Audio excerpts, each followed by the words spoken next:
Welcome to the Run for God Run Club, where you will find God in a runner's space.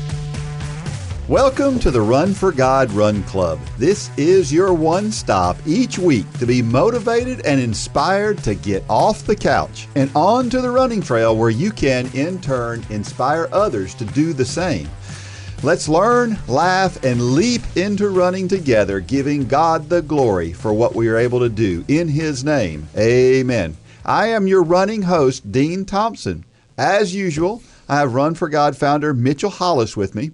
We also have a special guest, which we're going to get to in just a minute, but we're going to start by talking about, there's this buzz going on right now. What is that thing? I think we've started something. I think so. You know, I think we've started a movement. At least I hope we've started a movement.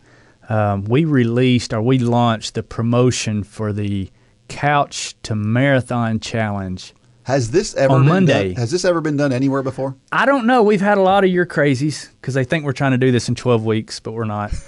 But yeah, in 3 days' time, we've had over 600 inquiries about this program, which is just, it's exciting. Yeah. And so we're going to talk just real quick about it. I want to, each week until it starts, I want to talk really quick about it for our new listeners. But this is a Couch to Marathon that's going to take place over a year. And you know, last week, and I've seen people kind of repeat this comment, but it's true, and I'm going to go through this comment a little bit. You know, a dream becomes a vision becomes a goal, and a goal becomes a plan, and then and only then can you be living the dream. But what I mean by that, you know, most runners, when they start running or at some time during their running career, they have a goal of, I want to run a marathon. You know, it's kind of like when you're in Little League Baseball, your goal is to be in the major leagues one day. Well, for most runners, their goal is to one day run a marathon. Well, that's a dream. You know, Yeah. I actually said goal, I think, but it's actually a dream. It's what they think of when they think of the sport. But what's the vision? You know, we talk about the progression here. So the vision is next year I'm going to train for a marathon. So it kind of starts to bring that dream into a clear vision. And what better way to come out of 2020 and what it has been than to go into 2021 with a dream in mind? You know, everybody knows I listen to Dave Ramsey, and I get tickled every time I hear him say, he said, 2020 was the year of the dumpster fire. That's what 2020 was, and I agree. But so we've got down to vision, which most people can get that. They can get the dream, and they can get the vision, but then you've got a goal. Well, we all know what SMART goals are. They've got to be specific, measurable, attainable. Help me out with the R. That's the one I always mess. Realistic and timely. Yeah, and timely. So you've got to start fine and tuning that vision to get down to a goal. Well, for these people who are joining the Couch to Marathon Challenge, the goal is the Disney Marathon or a marathon in January of 2022. So we're talking about 1 year here, basically. We're going to start mid-January of 2021. But most people, they get tripped up on the plan. So a dream becomes a vision becomes a goal becomes a plan. So what do you got to have to plan a marathon? You've got to have a training plan, which we always say a training plan is really not rocket science. Anybody can go online and download a training plan, but that's just the first step. The real work comes from the time you get the training plan. You've got to have action. So, you know, the first step of a plan is taking action. So what is the action? Well, for these people, it is going to be joining the Run Club and registering for the Couch to Marathon. That's your action. And by the way, it's free for Run Club members. This whole year's worth of training and accountability and motivation is free for our Run Club members. But you've also got to create accountability. Yep. And what is accountability? It's surrounding yourself with people who are going to hold your feet to the fire. That's which the Run for God Run Club is custom made for. Exactly.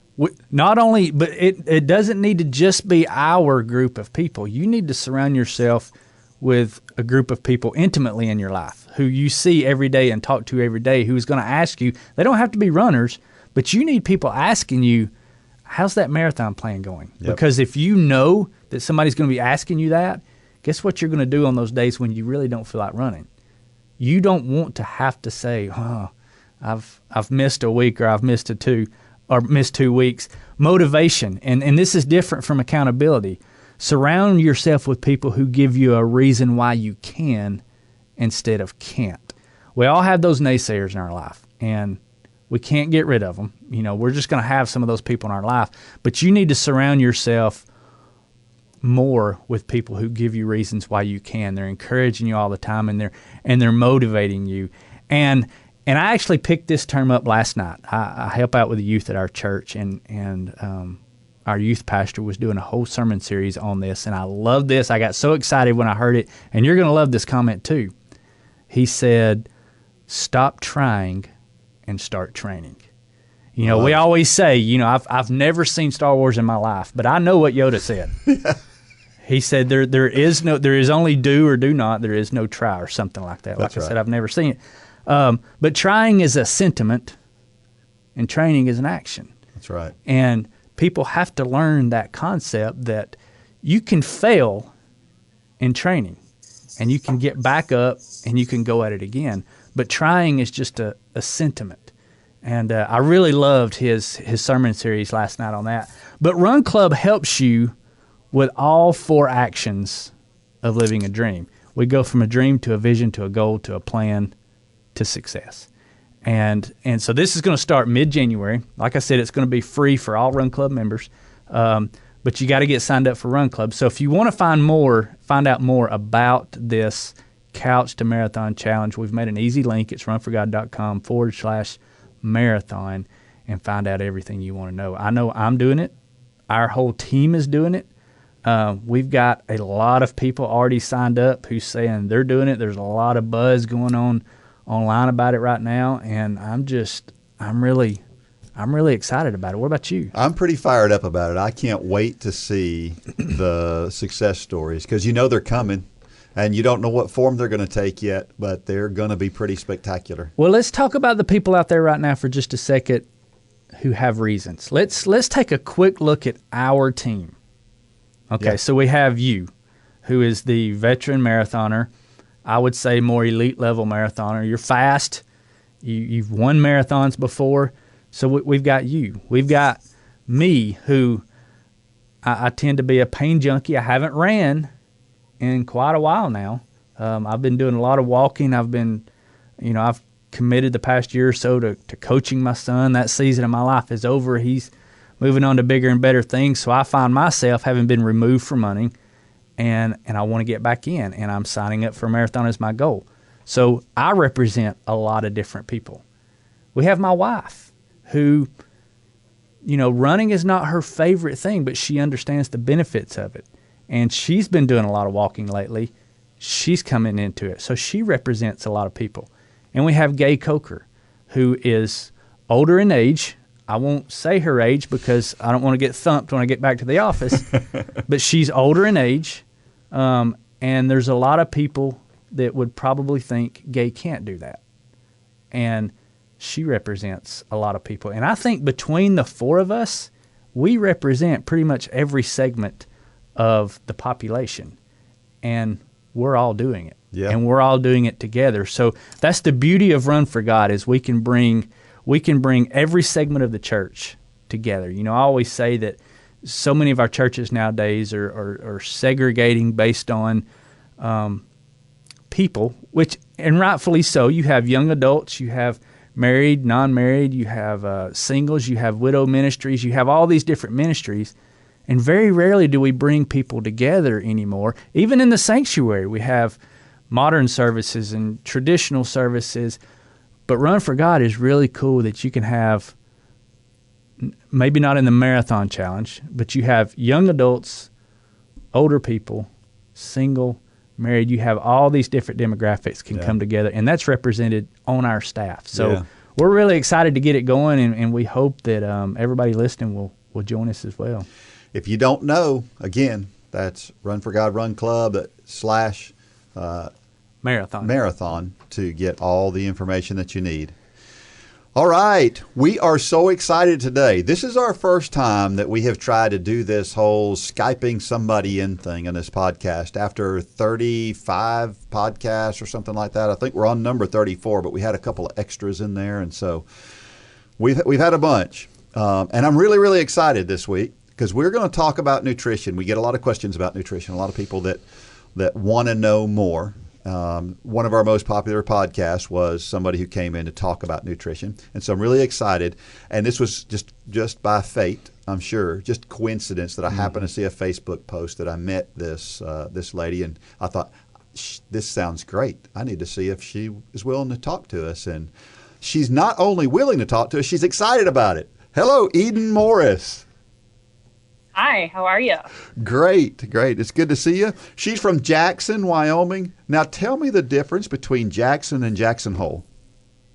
So Jackson, Wyoming is the town that's in Wyoming. Jackson Hole is the greater valley. Hole is another word for valley. So when you say Jackson Hole, you're talking about the Tetons, you're talking about the area just north of town, the National Elk Refuge, all the land that's around the town of Jackson. Okay. So Jackson Hole is the valley, and Jackson in itself is the town. All right. I did not know that. I learned something today. A lot of people don't. So again, we're going to talk diet and nutrition. We're going to look at it, I think, after talking with Eden, from a little bit different angle. And I'm excited about that because we've talked about how important what we put in our bodies is. But she talks a lot about our relationship with food. And we're going to talk about that today because that really, I never heard that before until I talked with you. And it's so dead on because that's what you hear is people struggling with that relationship. But first, let us go back and answer our trivia question from last week, right? Because we did ask it. And it's funny that this trivia question came up last week because it came up before I knew Eden was going to be here.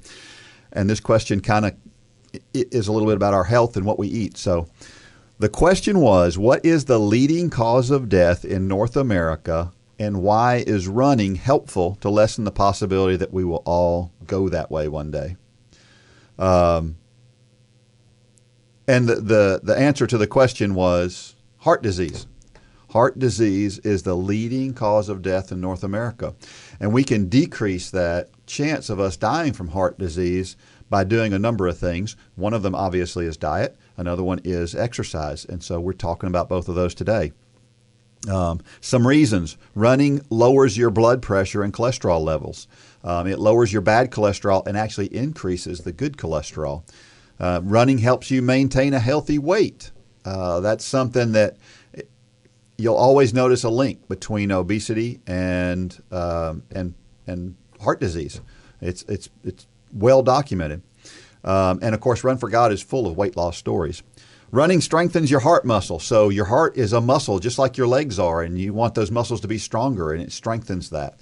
Running minimizes your heart's workload because the stronger your heart is, the more blood it pumps per beat, and the less beats you need to get enough oxygen to your muscles. And the bottom line is this. Regular running can reduce your chances of having heart disease by 30 to 55%, depending on what study you choose to look at. But it most certainly decreases the risk.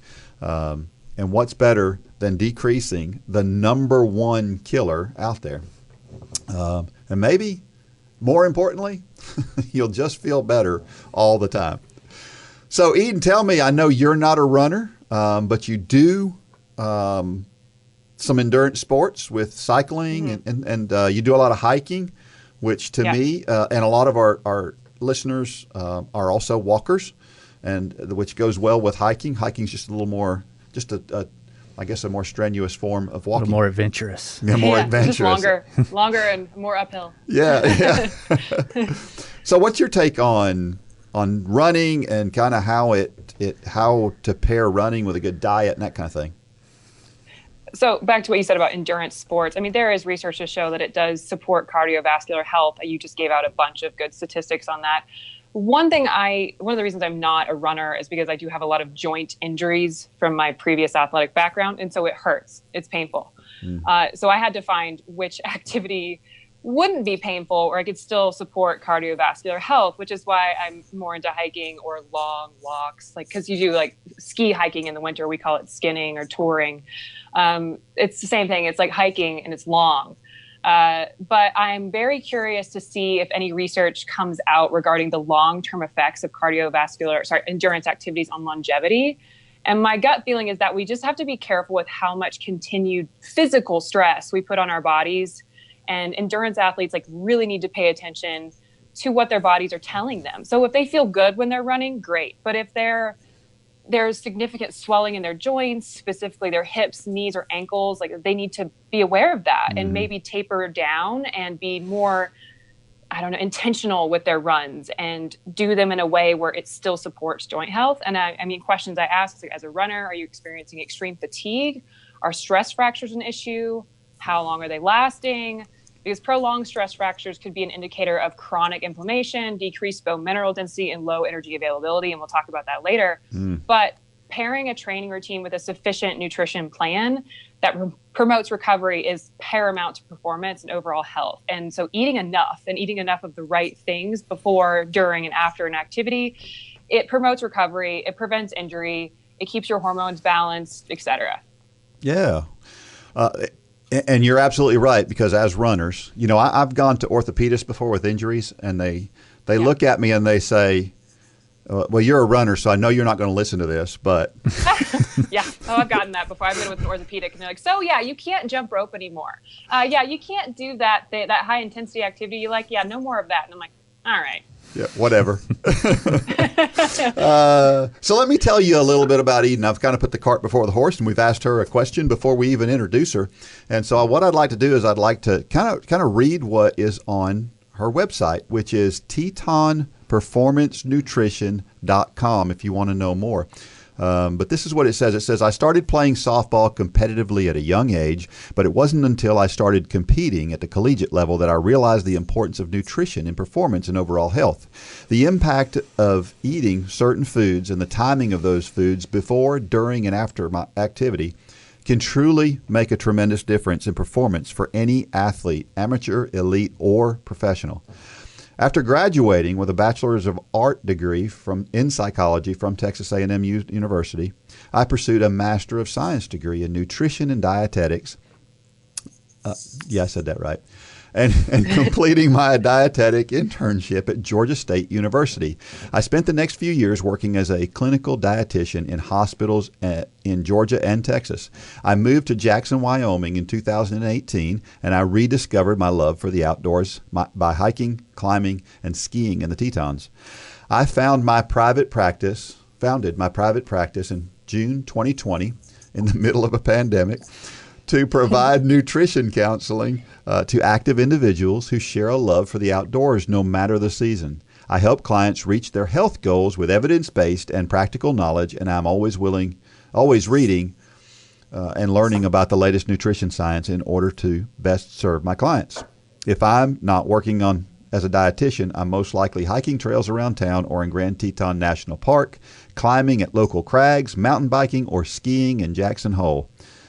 And then she lists some credentials and certifications: a Master of Science degree in nutrition and dietetics. She's a registered dietitian, a licensed dietitian in Georgia, Texas, and Wyoming, Academy of Nutrition and Dietetics member, and sports, cardiovascular, and wellness nutrition member. So she is well qualified to talk about what we are going to talk about today. And interestingly, I knew Eden before we ever talked, I felt like, because her mother talks a lot, doesn't she? Yeah, I got it from her. Yeah, she's a great lady, and I would talk to her, and we would, and your name would come up in conversations regularly. So I knew you before through your parents before getting a chance to meet you personally. So you grew up in Georgia, right? Right. Yeah, I grew up in Cohutta. My parents built their house right before I was born. It's on 17 and a half acres, and I grew up playing outside, climbing trees, playing with our animals, riding horses, and we had dogs, cats, horses, goats. I was outside all the time when I was a kid. I might not have been doing mountain adventures yet, but I still was a very outdoorsy child. And I really, really hated summer reading growing up because I had to be inside. I was like, I don't want to be inside. I want to play outside. But yeah, my parents still live in the same spot in Cohutta, Georgia. And yeah, I don't go back east very often, but if I do, I go to Cohutta and I go visit my parents. And it's, I'll tell you this, I mean, I know where that piece of property and house is, and you may be living in a beautiful place now, but you grew up in a beautiful place as well. Oh, exactly. Yeah. And I think I live around, I live in Cohutta. I love Cohutta. Matter of fact, the saying is, ain't no place but Cohutta. Ain't no place like There's Cohutta. a bumper sticker. Yeah, that's right. So anyway, how are things in Wyoming now? Oh, I mean, it's beautiful, of course, but, the pandemic is very real here, too, especially since so many people traveled here from every part of the United States this year on vacation. Everybody, got antsy and they were inside. Like, where can we go? And so actually we had a lot less international travelers, but a lot more domestic travelers through here. And, when the pandemic started, a lot of small business owners here were very concerned about, like, are we going to have tourism this summer? Because the money that they bring in from tourism supports their business throughout the rest of the year because winter is so long here. And then it ended up being one of the most busy summers we've ever had. And Isn't that crazy? It was just, there was kind of this saltiness with the locals here. Like, we were very happy that people were here, but at the same time, we're like, please just wear your mask. Like, please just wear your mask. But I mean, just going to go back to, this is one of the most beautiful places in the country. One of the reasons I moved to Jackson Hole is because it reminds me so much of Cohutta, but it's like Cohutta, North Georgia on steroids. So it's like the same thing. Cohutta is located in the foothills of the Appalachian Mountains. This is like, I don't know, one of the most beautiful places for mountain ranges in the country. And and then it's got this really great close-knit community around it. And I love that I can go to the coffee shop and people are like, oh, hey, Eden. I'm like, oh, they know me. That's so nice. It's the same thing if I walk through downtown Cohutta. I know the mayor, or I know, if I walk into the post office, I'm probably going to know the person working there. I'm going to see somebody. Like, I really like that. So it's just kind of where I grew up, but it's on steroids. It feels like my home. Yeah. It's like my version of Cohutta. Yeah. That's awesome. That's awesome. So you love the outdoors. So what is your absolute favorite outdoor activity? So I learned to ski in 2019, in January 2019, and I just love it. Like, it's a new sport for me, but I've advanced quickly, and people are like, oh, it's because you're an athlete. I'm like, no, what behind that, there's a dedication to learning something well. And so I'm consistent with it, but I love to learn. And there's so much to learn when it comes to skiing, from technique, different kinds of snow, understanding snow science, understanding weather patterns, how layers of snow create what's called a snowpack. But initially when I moved to Jackson, my favorite activity was hiking. I still love it. It's fun. And, you can see some really awesome places, but the difference between hiking and skiing is that once you've hiked somewhere really high, you get to go down a lot faster when you're skiing than if you're hiking. And I like going fast. I'm pretty fast. Man, I'm right there with you. That's why I can't give up on being as fast as I can be, no matter how old I am. So you went to school originally for psychology, and then you went on to become a licensed dietitian, and those two things go together well, don't they? Yeah, there is an undeniable overlap between mental health and nutritional health. Like, our food choices usually reflect what's going on in our lives, whether those choices stem from stress or even celebratory occasions. I think about, like, if something good is going on, we all usually get together over a meal and we, come together that way. But if we're stressed, sometimes people, comfort themselves with food, or sometimes appetite goes away. And so it's important to discuss somebody's mental health and where they are, because it impacts their daily health choices. Yeah. So we're going to talk about the motivation behind why you chose to focus on nutrition. But it grows out of a concern for others, doesn't it? I know your parents. I know how they are. They're really concerned about others. And so you kind of come by that honestly, don't you? Yeah, absolutely. After my experiences with Female Athlete Triad at Texas A&M, I just had this moment, and I was sitting somewhere on campus, and something in my head just clicked, and I decided I was going to do my absolute best to prevent what happened to me to happening to others, because it was devastating. My goal as a professional and as a person is to help others in whatever way I can. And I'd say I definitely drew inspiration from both of my parents, and specifically my dad as a business person and why he's a criminal defense attorney. His goal is to help people, and that's my goal as a dietitian. Yeah. So I'm assuming you probably have at least one or two great success stories probably of people who you were able to help through that. Do you have a story you can share with us real quick? Because my practice is so new, I'm still kind of getting those stories. Yeah. So I wish I had a better answer, but I guess I'd say almost all of my clients so far have felt prepared to handle their health after we've worked together. It's not that they don't need me anymore, but they have the tools and resources they need in order to make healthier choices overall. Mm-hmm. And they still reach out here and there if they have a question. But they also leave my services feeling like they have a friend and like they had somebody to listen to them. And that's really important. And so I also think about my own nutrition journey often, the ups and downs, the heartbreak, the shame I felt after my diagnoses from female athlete triad complications. And I look back now and I think about how far I've come and how hard I've worked to rediscover the healthy balance between loving all foods, nourishing the body, and then performance. And I mean, I'm just so blessed to have this body that God has given me. And even though some of the memories from my past and everything I experienced still bring me to tears and they're really painful to think about, I'm very grateful for every experience, and it makes me more relatable to my clients. So Eden, I'm going to chime in here because I'm just listening to all this, but just for our listeners and for me, this may be my ignorance, but explain what female athlete triad is. Yeah, we have a more specific answer. I mean, it's a question for that one, but female athlete triad is this combination of disordered eating, low energy availability, menstrual dysfunction, and bone mineral density issues. So specifically for me, I had secondary amenorrhea, which the difference between primary amenorrhea and secondary amenorrhea means that if you have secondary amenorrhea, you have gotten your period before and then it goes away. Versus primary amenorrhea means that you never, ever experienced a menstrual period. Like it just never came, which shows that there's a hormonal imbalance. But the low energy availability over a long period of time, your body will shut down certain processes and certain systems to prioritize the most basic ones that need to function. So that's where you end up with bone problems because you need calcium for muscle contraction. Sodium and calcium work together to make sure your muscles are working. And if you're not taking in enough dietary calcium to support the activity you're doing, your body will take it from your skeleton because your skeleton is that reserve for that. And so I ended up with a lot of deterioration throughout my body from this. And there was a rebalancing period after I was diagnosed, and it took about a year to really feel balanced again. But some of those injuries, they're never going to go away. And I remember trying to explain to people when I was 22, like, family, friends, like, I'm injured, but I'm injured for life. Like, but you're so young and you look so good. And I think that's important to remember that just because somebody looks a certain way on the outside doesn't mean that there's something not going on internally that you may not know about. Yeah, that goes for people spiritually as well, right? Right. We see people walking around; they all look great, and it's why we social media. Yeah, it's a highlight reel. That's exactly. Everybody looks great on social media. That's exactly right. Yeah. So we have several things to share with you today, and after the break, we're going to talk about more specifically some of those challenges that Eden faced while she was a college athlete.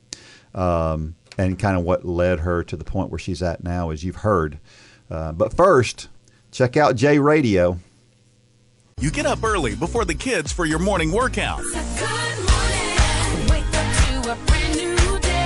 Spend some time studying or reading your devotion. And pick up the kids each afternoon.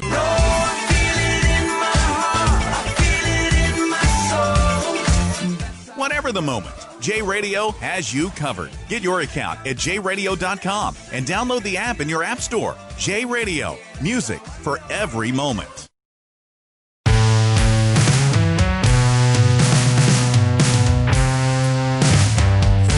All right, we are back. And remember that you can send messages to dean@runforgod.com. If you've got questions, if you've got suggestions, anything that you've got that you need to communicate with us, want to know something about training, you want to know how to get faster, and you got the specific question, and send them to me at dean@runforgod. If there's something you want to hear more of on this podcast, let us know what that is, and we'll be glad to find the resources to give you exactly what you want, because this is all about you. If you don't know about us and you just happened upon this podcast, go to runforgod.com or runforgodrunclub.com and find out more. Don't forget that we would love to hear your story too. Okay, there's a place for you to submit your story there. Normally, we have somebody's story that we're sharing, and this time instead of sharing a story and reading it, we're sharing a story from a live person, and so this is exciting. Mitchell, we all love food. Yes, but you especially like good food, don't you? I do. I consider myself a food connoisseur. Probably not the type of food that most of our listeners would think that I like. I'm a smoker. I love smoking meats. I love barbecuing. But I love to do it. I love to get creative with it. So yeah, that's if you come to my house probably 4 times a week, I've got something on the smoker, and that's turned into kind of one of my hobbies the past few years is smoking meats. I love it. Yeah. Now Eden may have a problem with some of my meat choices, but No. I like it when people are creative with their food choices. Yeah. Quality over quantity is what I like. Yeah, right, exactly. See, I'm the exact opposite. There's a balance between the two. Yeah. I'm depends on the food. Yeah. I'm more that guy who looks at food kind of like pulling up to a gas station with his car. You pull up and for example, I eat a baked sweet potato almost every night. I mean, almost every single night because it's easy. I've got them. I just throw one in. That's just how it is. So it's like pulling up to a gas station. All I need is enough energy to get through the next day. Yeah, that's not me. I'm a combo of both of you. Like, I love good food, but I also like to fuel my body like it's a car, and I need to make sure it's got enough fuel. There's a combo there. Yeah. That's good stuff. So we watch athletes compete both in college and professionally. We have no idea what their lives are like outside of the game, the meet, the match, whatever it is. Having coaching college athletes, I know that people look at them in a certain way when they're on the outside, but on the inside, sometimes it's completely different. For women athletes in particular, sometimes that pressure to succeed leads to serious nutritional imbalances. And so, Eden, you found yourself in exactly those circumstances. You've already talked a little bit about that. But what were those challenges that you found? Yeah, I'm going to talk about some stuff that's pretty sensitive for some athletes, but I guarantee you've got some that have gone through the same thing, or they still are. So, but the summer prior to my freshman semester at Texas A&M, I got my strength training program in the mail, and I just took to it. I loved it. I enjoyed it. And I trained really hard that summer. It was the summer of 2008, and I ate well. I had a good relationship with food. I had a good relationship with my body. I lost 15 pounds, but I was strong, and I was fast, and I felt good. And as soon as I showed up to Texas A&M, the comments that I got from coaches and strength coaches, they didn't think about what they were saying. It was, oh, you're not the size you were when we recruited you. Oh, you're not the athlete. You don't look like the athlete you used to. Oh, you're too thin. Or you're not fast enough to play middle infield. I was a shortstop. You're not strong enough to be a catcher. And so I get there. I've moved halfway across the country. I'm like, why am I here? Yeah. They don't want me. And so my freshman year, I was all over the map mentally. That's when I started struggling with menstrual function. And so I went home the summer of 2009, and I just really tried to rebalance and refocus. And I did the same thing I did the summer before. So I really trained hard, and I came in the next year, my sophomore year. And at the beginning of each semester, we would sit down with our coach, and we would have a meeting and say, well, what can I do better? What can I do to get on the field? What am I not doing? And she said to me, she's like, you need to get faster, you need to get stronger. And I just was like, what? I already did that. Well, what am I not doing? And so I really was like, well, I'm going to look off the field. And so I started becoming very focused on my nutrition. And I read a book. Then this book is great. I recommend it to people if you just want to know like a basic level to start. But it's called The All-Pro Diet by Tony Gonzalez, who we all know from the Falcons, and Mitzi Dulan, who's a dietitian for the Kansas City Chiefs and the Kansas City Royals. And it has a lot of good info in it, but I became too restrictive. And that can happen with athletes because we're all very type A. We want to do everything perfectly. And so I just became very restrictive with food. I wouldn't allow myself to eat a lot of things. Or if I did, I didn't have a lot of control around it because I hadn't eaten it.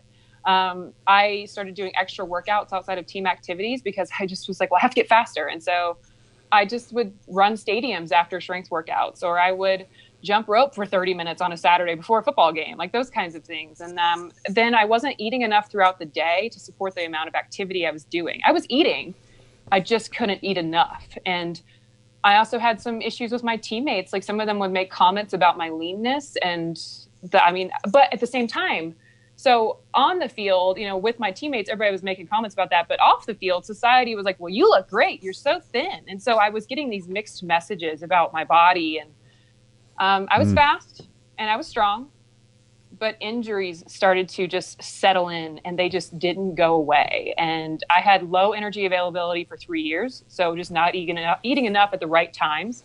Because if you looked at the total caloric intake of what I ate throughout the day, I was eating enough. Mm-hmm. It just wasn't at the right times. I lost my menstrual period when I was a freshman, and it did not return until I was a senior at Texas A&M. I had disordered eating patterns. I had binging behaviors. I had restrictive patterns to where if I ate like 3 cookies, I would go in my room and do push-ups and sit-ups and be like, I didn't earn that.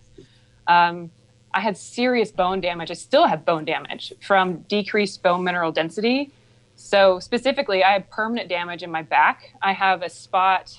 My L5 is compacted and it never healed. And it might have healed if I had been in a healthy state, but I wasn't.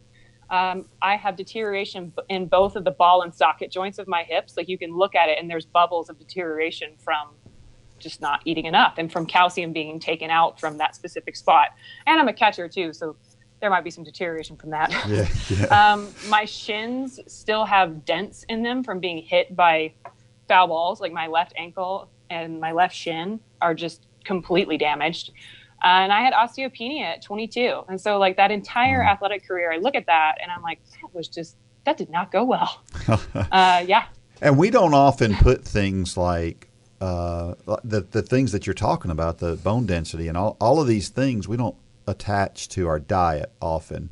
Right. We look at injuries and we think, well, we're not strong enough, and you're doing all these things to be stronger and to be tougher, and yet food was really the underlying problem, and we don't put those things together. So it sounds. I mean, this whole female athlete triad syndrome is pretty dangerous, right?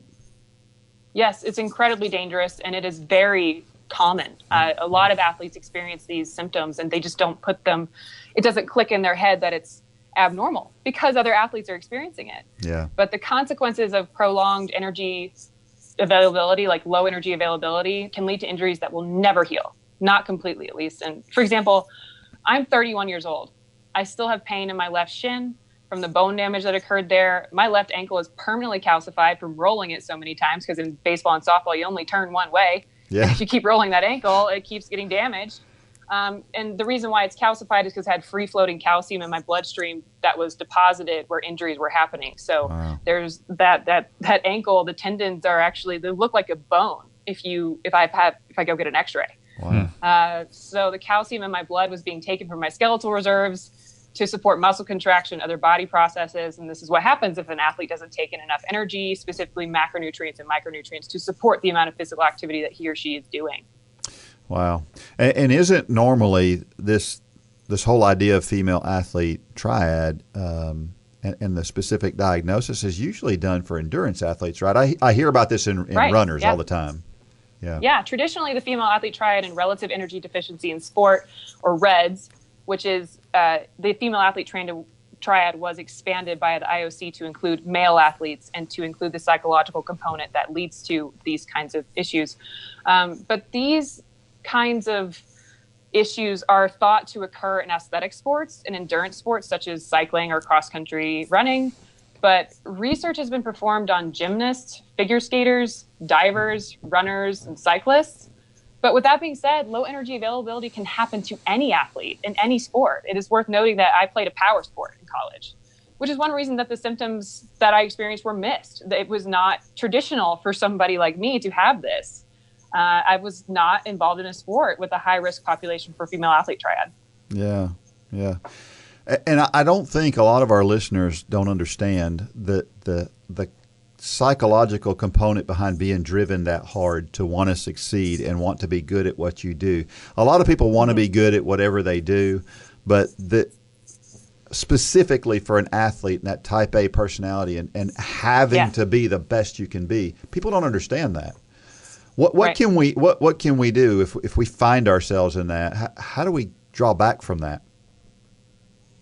Oh, I mean, that hyper-focused mentality is very common among athletes. I think what I'm trying to help athletes and other clients remember is that it should be about longevity, long-term health, because we want to be as active for as long as possible, and we want to do it in a way that supports our body.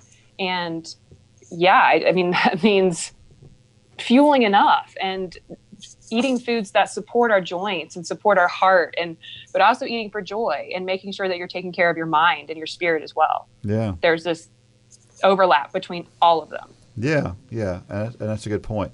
So back to the female athlete triad and the corresponding male diagnosis. How do we know if somebody's suffering from that? I mean, as a person, if we see somebody out there, what do we look for? Pay attention to nagging injuries like shin splints. How long are those shin splints lasting? Do they take a long time to heal? Do you have foot injuries? I had plantar fasciitis and the symptoms were really bad for a long time. Actually, what led to my diagnosis was I was going for a run. I'm not a runner. I was going for a run around my neighborhood and I was wearing shoes that weren't supportive. I was wearing Innovate something, the ones that are minimal something. They don't have a lot of support in them. And because my bones were still kind of rebalancing after being so brittle for a long time, I ended up with 3 stress fractures in my left foot. Wow. So pay attention to those. A&M performed DEXA scans on their athletes at the beginning and end of each semester. And that kind of scan is incredibly helpful because it measures bone mineral density. So you can actually track where if somebody's on par with where they should be. So you look at the Z-scores of the bone mineral density. And I mean, I think you can go get those on ClassPass or something else. There's a lot of, or Groupon. There's places that do DEXA scans in Chattanooga, I guarantee it. Yeah. But menstrual function, that's a really important one.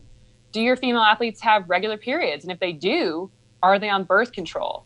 And birth control can mask the effects of low energy availability and make somebody have a period, even though they might not, if they were not on birth control. Wow. So if an athlete is at risk, it's important to track that. It's important to create an environment where it's good to talk about menstrual function among female athletes. Which is tough. Just for you guys, so you to know, not taking in enough dietary fat prevents the body from producing hormones that would lead to a normal menstrual cycle, because lipids are the backbones of hormones, and so we need them for hormone production. That's interesting. I'm a male coach with a female team. Yeah. It's uncomfortable having those conversations. I mean, I have them occasionally, but it's tough. But I think it's important that we do that. Yeah.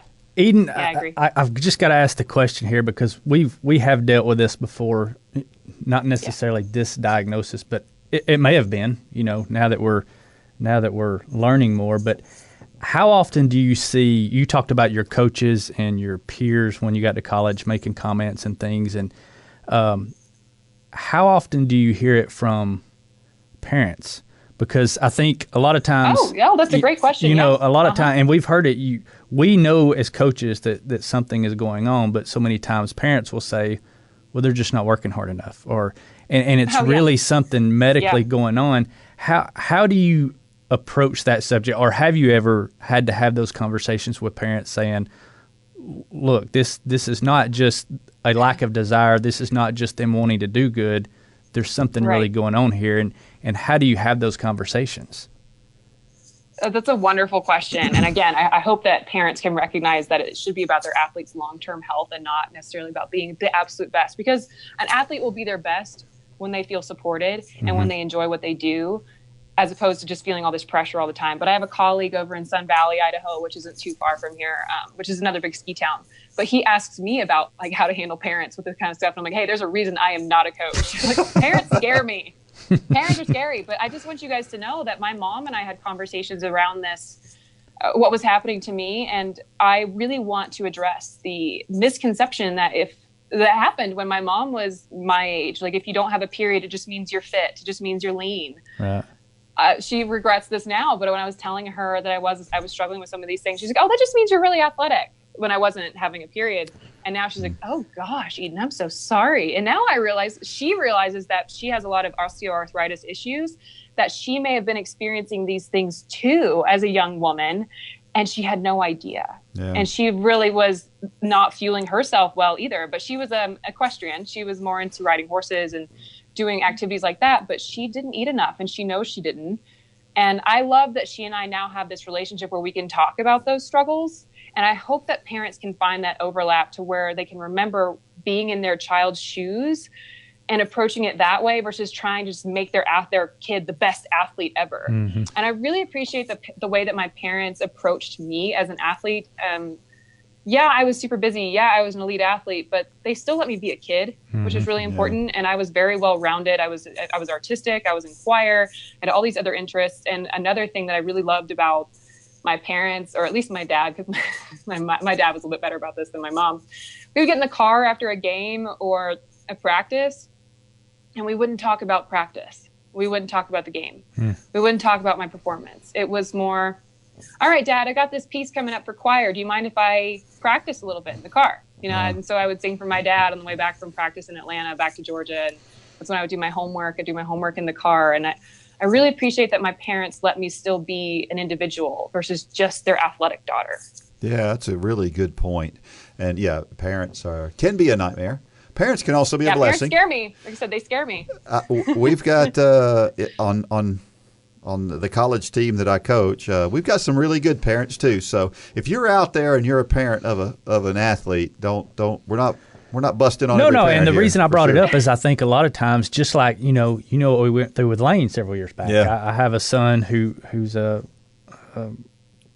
great runner, and just all of a sudden one day, I mean, overnight, his time started suffering, and we know Lane, we know his work ethic, so we knew something was wrong. But it would be so easy for parents to say, well, they're just not putting the time in. Well, come to find out, Lane's ferritin was 7. Yeah, exactly. And so, but it took us a month to figure out what that was. We had a whole learning curve with Lane in that process. But I guess the reason I bring that up is for the parents who are out there. We're not dogging parents.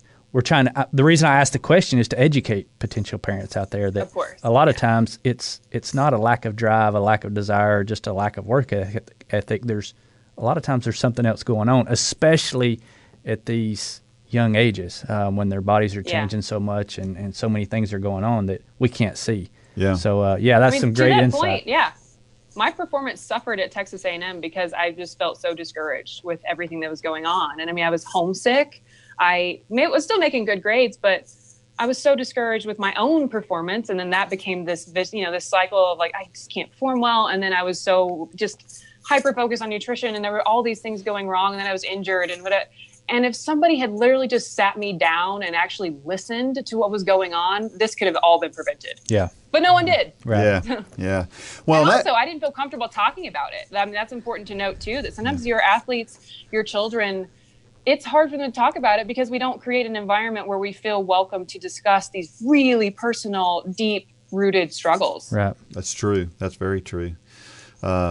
So when an athlete is involved in these kind of things, they're obviously doing something destructive to themselves. Mm-hmm. How often do you think it is that they may even know that some of these things? I think about somebody who takes steroids, for example, to be better at their sport, and they know they're doing something destructive, but they're doing it anyway. How often do you think that's the case here, or is it almost always just somebody just doesn't know any better?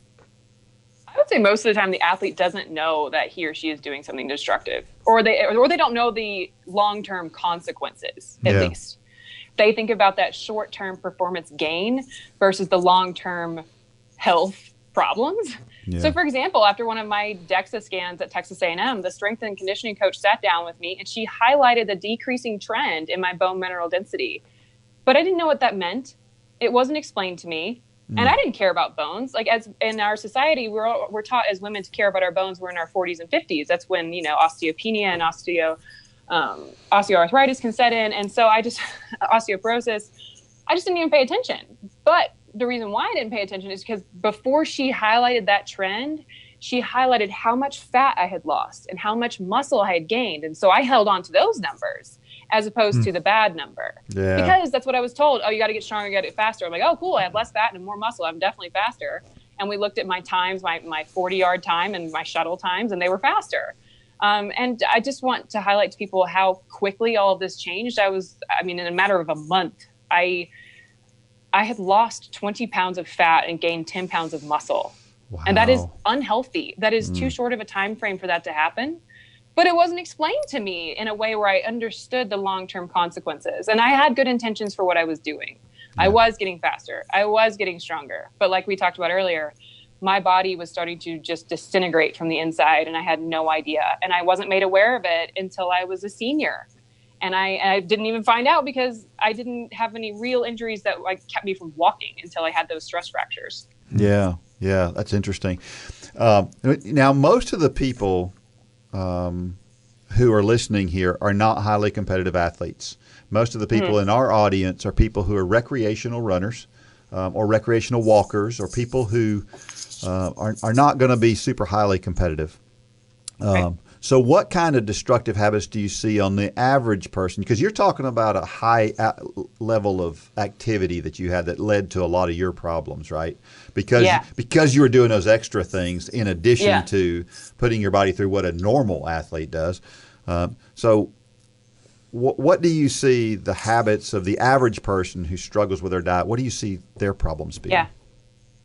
I think the number one thing I see for people is they don't eat enough throughout the day. A lot of people skip breakfast and they backload their calories at the end of the day. And I really hate it when people do that because they end up eating more at that night than they would have if they had been nourished throughout the day. That is true for athletes. That is true for non-athletes. A lot of people do that. And another neat thing to note with the holidays coming up, a lot of people do that around Thanksgiving or Christmas. They won't eat anything and then just gorge at the meal. Which is so dumb because if they had actually eaten throughout the day, they would have more control around those foods that they think are bad in their head, and they could enjoy them more versus being like, I got to get in as much as I can because I saved up for this meal. Like, I hate that. But I mean, that's another thing, like demonizing food, like using language that is detrimental to the relationship that one has with food in their body. Like, so an example is, oh, I shouldn't eat that, but I'm going to be bad. Like using these negative labels towards certain foods, or, oh, I had this last night and I shouldn't have. Oh, I feel so bad about it. I really want people to shift that language and get away from it. Like, it's okay to have that food, just enjoy it. Because if you're talking like that in your head, you're not going to enjoy that glass of wine, you know? Yeah. And then another one is like using food or alcohol to cope with stressful situations instead of actually addressing the way you feel deep down. And full disclosure, we all do this. I've done it. Like, everybody does. It's just, I think it's important to check in with where you are mentally when you're going to do that. And be like, do I actually need this, frankly, like this IPA or this cookie? Or am I just upset about something? Is there something bothering me? And am I using something as a Band-Aid as opposed to actually thinking about the thing?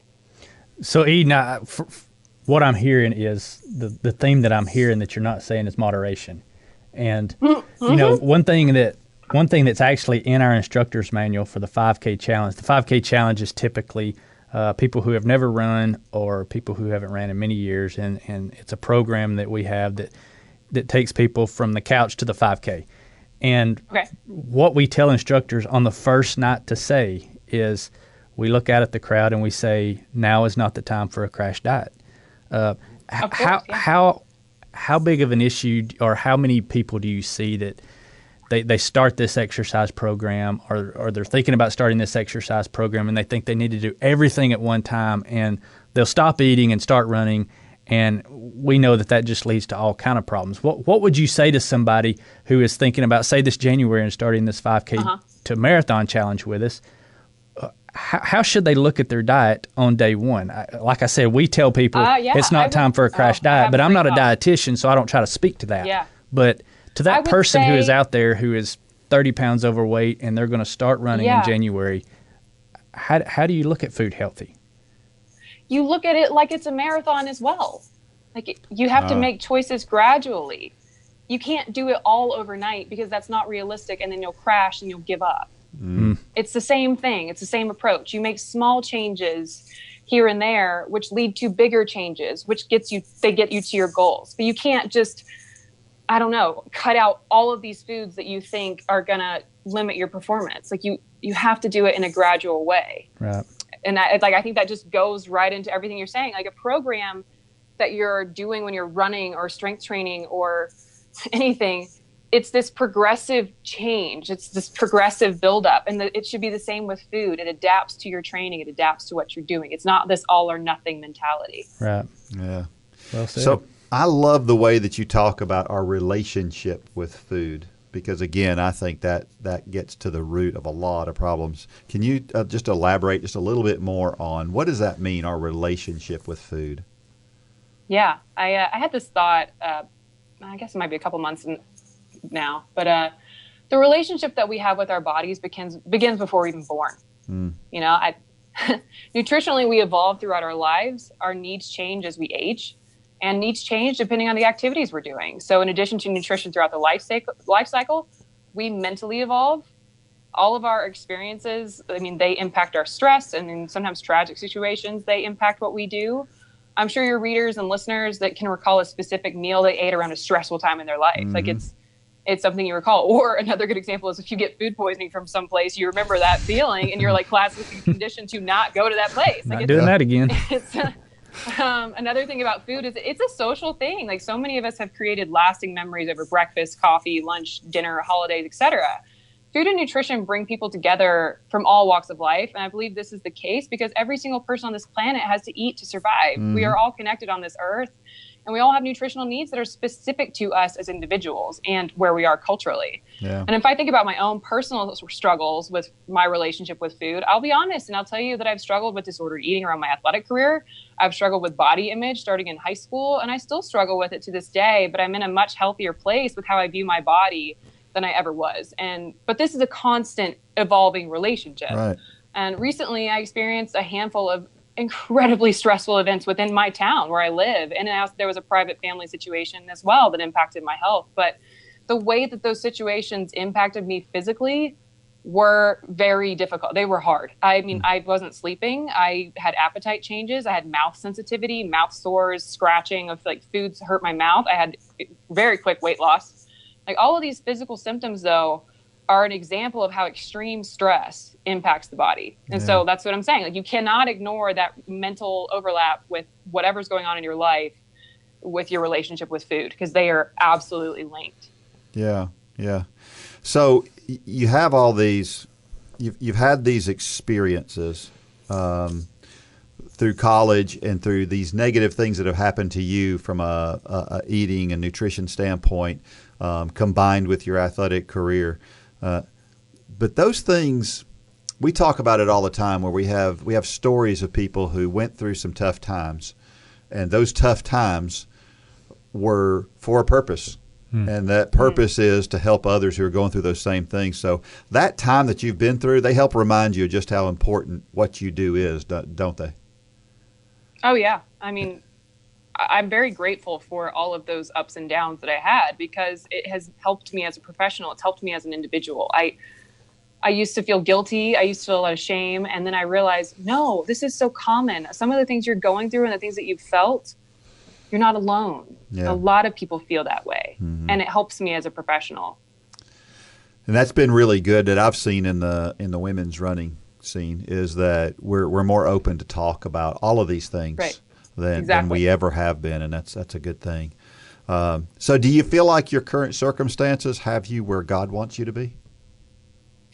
Yes, but I will say this is a recent feeling. Like I struggled for years to trust God and his plan for me. It just kept feeling like everything was going wrong. Nothing was going right. Mm-hmm. I kept feeling like, I feel like I'm supposed to go on this path, but I don't know where I'm going.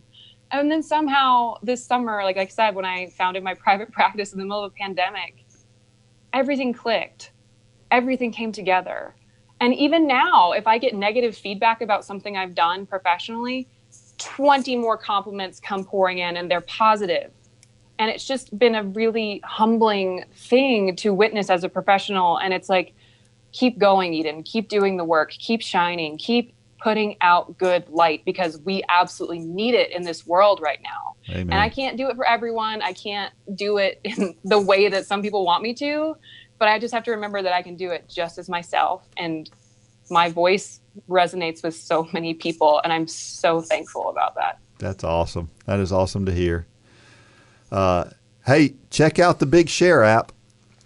There is power in people's stories. It's a challenging time. What do you do when everything you believe about God is being tested and God doesn't look like the good father that he says he does? You've got layers and layers and layers of hate in your heart. It takes God to clean it out. Your story can help encourage others around the country, just like these stories have. You can walk through a simple process of sharing your story with the Big Share app. Download the Big Share app in your app store to start sharing hope with others.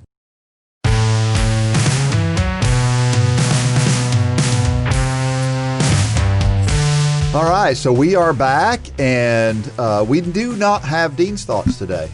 There was nothing on Dean's mind over I doubt that very seriously.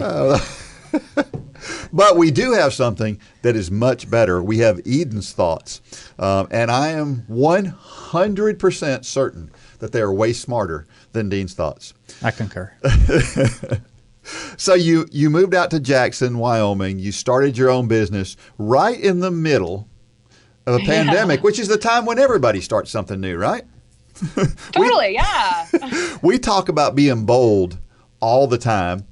You already talked a little bit about kind of what some of the things that you do and all, but how is that practice going in general?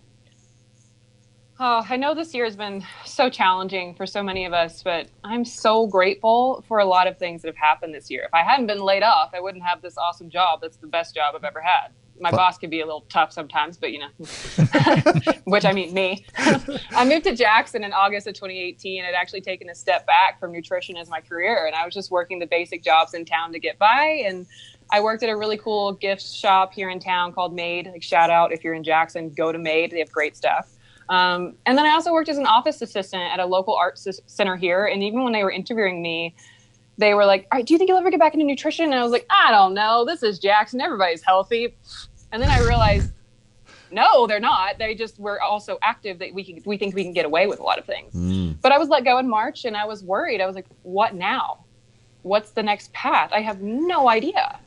And then I decided to just finally move forward with owning my private practice. I wanted to do it 2 years ago, and it just wasn't the right time. And this year, somehow the timing seemed right. And I'll say this, like the pandemic, when we all had to slow down in March and April, it allowed me to have the creativity to do this, to brainstorm, to make sure that I felt inspired and to believe in what I was doing. And I finally felt ready after not feeling ready for so long. And I remembered why I became a dietitian in the first place. And I remembered that inspiration. And I wanted to help people, and started my own private practice, and sharing my knowledge, my expertise, and my own personal struggles with nutrition just helps me relate to clients, friends, and family in a way that I never could have imagined. And it takes me being open, it takes me being honest, but it has brought so many more people and more positive connections in my life, and I'm just so thankful for everything. Yeah, that's great. Well, I want to get more into specifically diet, and I find that everybody has an opinion on food, and everybody has a general philosophy, and I've heard several. A lot of them are very similar. But what is your general philosophy on diet? You know, you asked me the other day, like, what diet do you follow? And I was like, I don't follow a diet. But in a nutshell, I just want people and myself to eat and drink in a way that improves performance for life, not just athletic performances. So eat for health, but also eat for joy. Be grateful for your body and nourish it in the best way you possibly can. Eat mostly plants. Eat often enough throughout the day. And also let yourself enjoy the experiences that come from food. Yeah.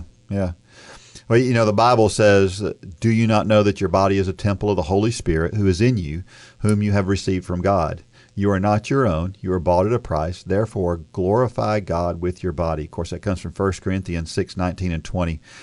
Do you use that Bible verse that kind of helps guide you? Is that that applies to exactly what you're talking about, doesn't it? Yeah, it does. You know, there's so many good verses in 1 Corinthians. I don't even read the Bible that often, and I still remember a lot of those verses and just the words, and they kind of like stick in your brain in a way that you don't even realize. But yeah, I mean, to me, I have a responsibility to myself and to God to take care of my body and my mind. So it's not about eating perfectly. It's about eating in a way that is nourishing and to my body and my soul. Yeah. So yeah, that definitely, that verse is there and it applies perfectly. Yeah. So do you think there are certain foods that are off limits? So I feel like this is a trick question, and my initial answer is no. But there are certain foods that I don't eat often because I just don't crave them anymore or they don't serve my goals. But I will say the other night I was on a date and we were going to a hot springs here and we did get some sea salt and vinegar chips.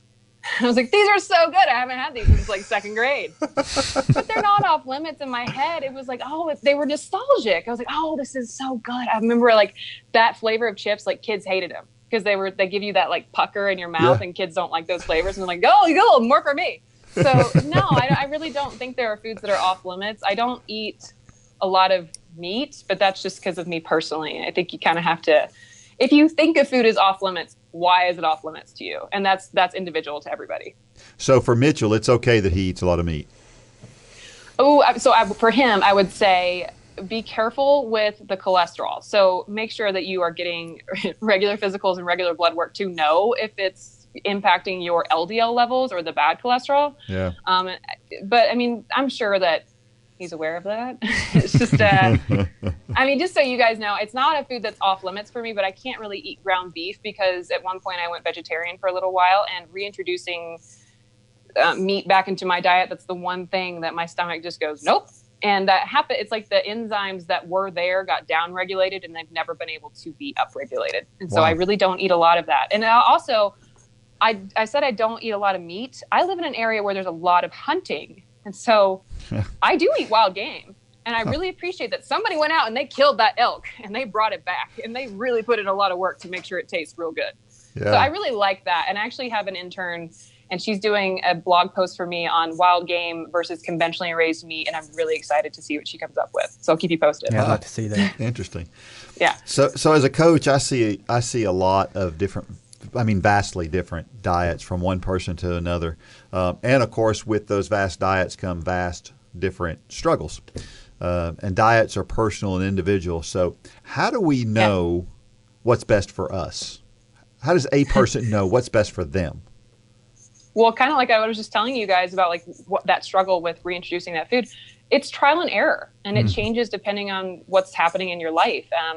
Specifically, recently for me, the stress that I experienced, I had to shift between like the foods that I would eat after a workout. I had to actually go more liquid based. I had to do more smoothies, and because that's what my GI system could handle. Otherwise, another thing, like the mouth sensitivity. So some foods were scratching my mouth, and so I had to change it. And so I think that's the thing. It's trial and error, and it's going to change depending on what you're doing. So what I'm going to eat in preparation for a ski tour is going to be different than somebody that's training for a marathon. Again, so it's a trial and error thing. And there's another thing I would say, you do need to practice with foods. You need to practice with things that work for you and figure it out. That way you don't get to your race day and you try some new food and you end up with a GI emergency because you didn't practice with that food. Preach it, sister. That happens all the time. Never do anything new on race day. That's right. Exactly. Yeah. So there's probably somebody out there who has a struggle that they've not shared with anyone at this point in time. You mentioned that we sometimes keep this stuff to ourselves. How do we know if there's somebody out there listening to this who has a particular struggle and they've not shared it with somebody?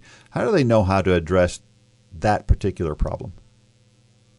Oh, I guess this is where they have to be a little bit courageous and they have to be open about it. Yeah. And I will tell that person they are going to be pleasantly surprised that they know people that are struggling with the same thing. Yeah. And it's very scary to be open that way, but it's necessary. And I mean, find the coach that you trust, find the person that you know will listen.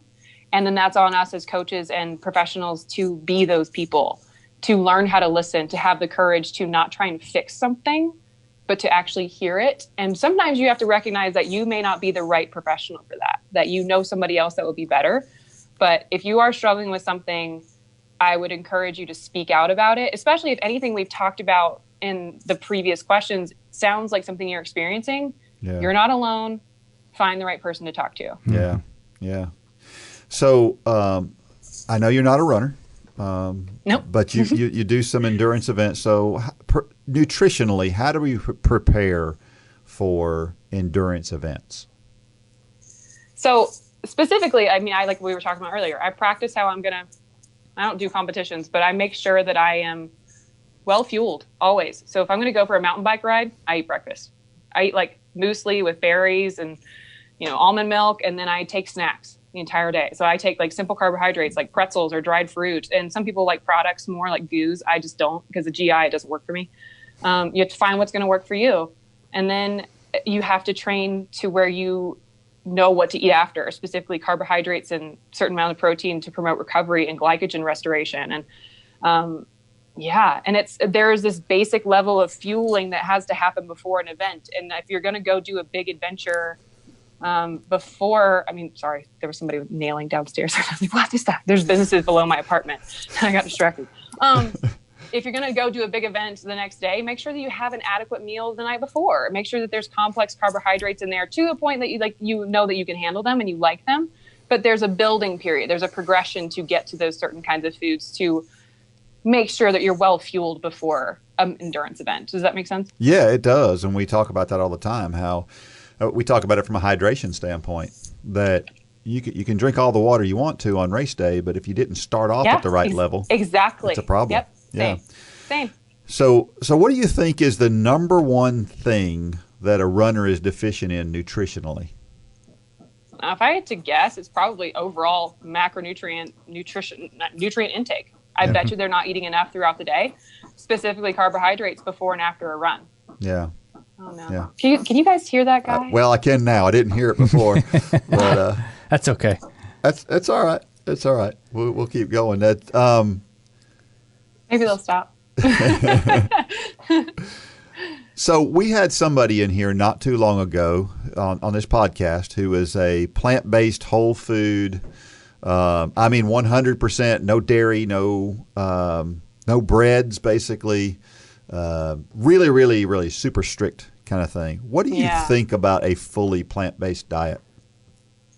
So I support a plant-based diet if an individual has quality reasons for doing it and they're not restrictive about it. So specifically, like if they have environmental beliefs or personal reasons. I have a girlfriend in Atlanta who's a vegetarian because genetically she has higher cholesterol, and going plant-based helped her reduce her cholesterol. And that's kind of what we were talking about with Mitchell earlier in the meat, just watch your cholesterol levels there. And that's another reason why I'm not really for keto diets, because I'm like, what about your long-term effect on your cholesterol levels? Yeah. But I really want people to, if they're going to do a plant-based diet, to, again, introduce it gradually. You don't want to introduce all this fiber into your diet when you haven't been eating it, because then you're going to end up with GI distress. Lord, that explains some things. Yeah. I understand seeing documentaries and being enlightened about some of these issues, and I totally encourage that. But if you want to do something like that, if you want to go plant-based, just do it in a gradual way, and don't do it just because you saw a celebrity or an athlete that's doing it, because they have a team in place to make sure they're doing it right. Right. Don't just think that you can change things, like in a 180-degree format and be like, I'm just going to completely change everything, because you'll end up in the bathroom more often. Probably the best way to put it. Yeah. And that's exactly, I'm an athlete. And so that's the way I operate. It's 100% in whatever direction I'm going. And so back when we had this guy on here, I decided, I'm going to try this for 30 days. And I was basically just about I was as strict as he was for 30 days. Yeah. And, how did you feel? Actually, I felt great, and I'm still doing it now 4 months later. And so I feel really good, but there are some serious GI issues that I continue to have today. So... Yeah. And that's the thing. You're going to have to, your GI and your gut is adjusting to that, and it takes a period of time for it to happen. Yeah. I just thought it would be quicker than 4 months, but, nope, it takes a long time. It takes a long time for your body to adjust to a lot of those changes. Yeah. Frankly, my wife's getting tired of it, but, that's a whole other story. What about seafood? She's like, come on, Dean, I missed some Chick-fil-A, What about seafood? Is seafood something that you think is good, bad? Is some people? Yeah, I love seafood. I love fatty fish, for the omega-3 fatty acids in it. I love shrimp. I love gumbo. I love fish. Yeah. I think And also, that's Better a way than for meat? people to go vegetarian in a way. It's more of a flexitarian way. Yeah. Like you can still eat fish, but not eat like red meat. Yeah. That's pescatarian. Isn't that what that's called? Pescatarian. Yeah. Yeah. Yeah. What about dairy? I think a lot of people now think they have allergies to dairy, which is fine. I eat dairy, but I don't eat a ton of it. I love Greek yogurt. So specifically, I love like Fage 2% Greek yogurt. And the reason why I get 2% versus 0 fat is because I usually take a vitamin D supplement, and vitamin D is a supplement that needs a little bit of fat to be absorbed. So that's why I get that. But I use it in so many different ways. Like I use it in smoothies, or I've been using it as like cream cheese lately on bagels that I get. Like our local bagel shop has like day olds you can get for free. And so I'll freeze them. And if I'm going to go for like a hike that day or something, I'll have, that's more carbohydrates in the morning. But then I have my Greek yogurt, which is like my cream cheese. And I put like honey and cinnamon and stuff on it. But I mean, I love cheese. I love putting Parmesan cheese on salads or air popped popcorn. Like I love dairy. And I think you have to figure out like if it's something that bothers you, then maybe go get an allergy test. Like don't just think like, oh, I'm allergic. Like go actually be tested for that. Yeah. But no, I eat dairy probably every day. I will say that I have shifted away from cow's milk in my coffee. I really love oat milk in my coffee. Yeah. But it's a flavor thing. It's not because I don't like milk. I love milk. But I don't drink it all the time. It's more like in my coffee and as a treat. Yeah. What about bread? I love bread. So Me starchy too. carbohydrates, which are like complex carbohydrates, that's my favorite one. Like before we talked, I told you what breakfast I had, and I had toast with, it was like, like seeded toast from this bakery in Montana, but it was delicious and it has a function. I use those complex carbohydrates around activity. So yeah, I love bread. Yeah. Me too. So what do you think about what people call cheat days? I think some people in some diets actually advocate for like one day a week, just eat whatever you want to. And, in other words, can I have a Little Debbie occasionally? My wife's name is Debbie, so I'm really partial to Little Debbie's. Is that okay? Yeah. Well, also, before I get into that, I don't like the concept of cheat days. And actually, the reason why is because that idea promotes a restrictive mindset that can lead to binge eating behaviors on those cheat days. Yeah. So instead, I do enjoy treats regularly, and I just let go of the guilt that we've been made to believe that we're supposed to feel when we eat those foods that are a treat. And so, I mean, if I want, I got like Justin's peanut butter cups in my fridge, and I don't save them for a certain day. If I want it, I'm going to eat it. Yeah, that's good. That's good. Yeah. So tell me what just a normal day. Walk us through breakfast, lunch, dinner, maybe some snacks. What would a normal day of perfect nutrition look like to you? Well, first of all, there's no perfect day because every day is different. Yeah. I guess, do you want to know a perfect day around an activity or a day where I'm not as active? That's a good question. Let's talk about one where you've got something going on. You're just a normal. I'm going to go like this afternoon. I'm going to run 8 to 10 miles. But actually, I'll do like a work day. So a lot of times before I go to the office on like Tuesdays or Thursdays, I'll do a strength workout in the morning, and I will eat something before. Like I said, usually like a small bowl of muesli or a bowl of like frozen fruit with some hemp parts on it. So it's just enough carbohydrates but not too much protein, and I give my body at least 30 to 45 minutes to break that down. I don't drink coffee before I work out, or at least I don't drink it black.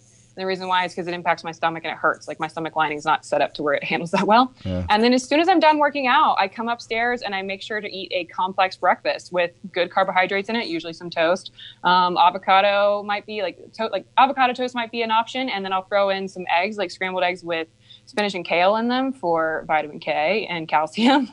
And then I'll have like coffee with, I've actually been using the collagen peptides by Momentous lately.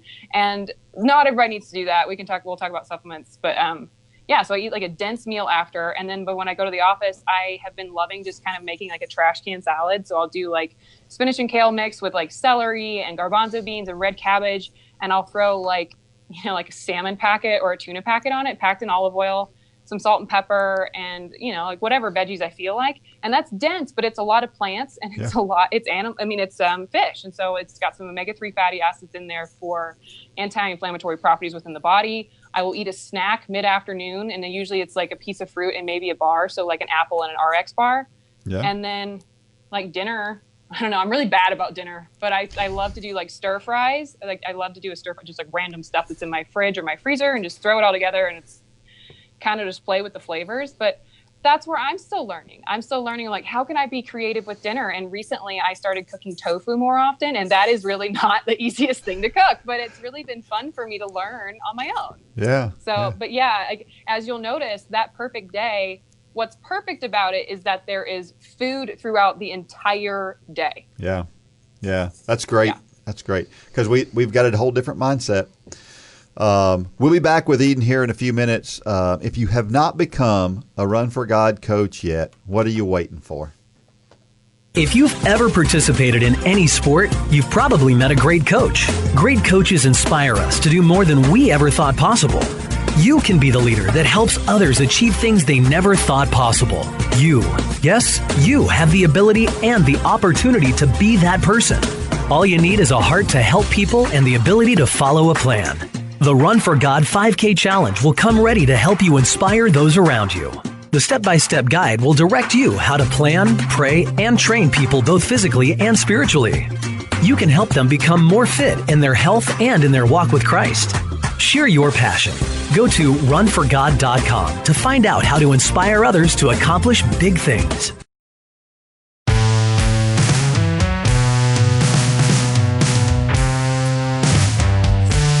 Okay, we're back, and we're back with Eden, and we've talked a lot about different nutritions, or things about nutrition and surrounding nutrition.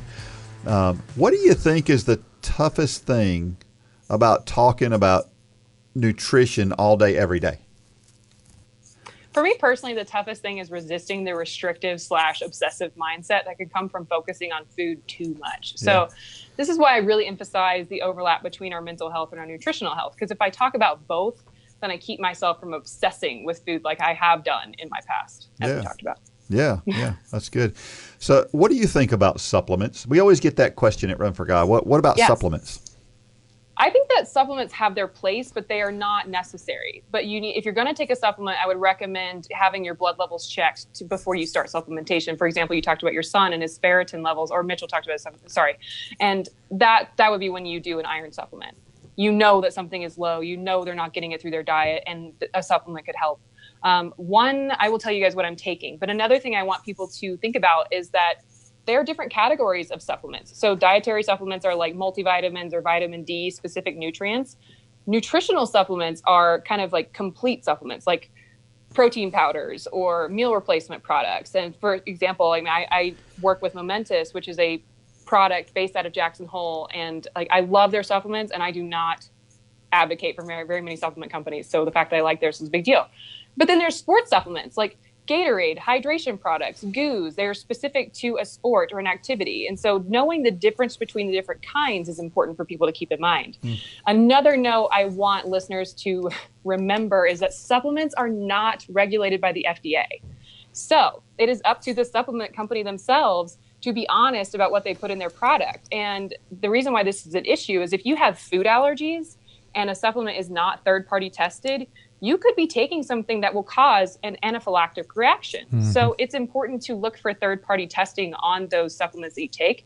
And when I was talking about Momentous, they are NSF for Sport certified, and that is a very rigorous certification to get. When those products are tested, they have to have exactly what they say in them, or they fail the test. So it's expensive, but it's, what is on the label is what is exactly in that supplement.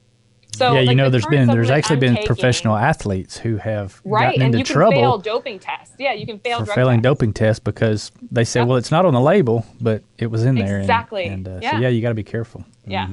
So the supplements I'm currently taking, just so you guys know, is I take Nordic Naturals vitamin D3, which is the active form of vitamin D. And there is a correlation between vitamin D status and susceptibility to contracting COVID-19, just so people know. I also live in an environment where sunlight is difficult to get because we have 8 months of winter. So even though I might be outside, my skin is not exposed. And so my body won't actually, upregulate the production of vitamin D. So I'm also taking Momentous products such as whey protein powder and collagen peptides. And the reason I'm doing the whey protein powder is because, like we talked about earlier, I've been having some digestive issues, and sometimes taking in a liquid form of nutrients has been a little bit easier for me. And then the collagen peptides, there is some promising research to show that the supplementation over a long period of time actually helps with osteoarthritic symptoms. But I will say you don't need to take collagen if you are getting adequate protein within your diet. Okay. But I do feel like that personally, this is not a professional thing. This is a personal note here. I do feel like they've helped with my knee symptoms. Like specifically, if I come back from a hike and I had collagen before I went, it kind of feels like they don't swell as much. And that's just a personal aside, not a professional aside. Yeah. And I'll let you guys know how ski season goes, but I'm actually thinking this will be my best ski season yet because I will be incorporating more nutrition into my training and into my ski days. That's great. And like you said, it's all individualistic. You may I find stuff that helps me. Here's a good example, and this is something this is a whole different category, and we won't talk about medications and stuff, but I can take ibuprofen and it will help with an injury or whatever, and that'll help reduce swelling. But I can take what's the other thing? Not Tylenol, the other one. Motrin. Aleve. What's that?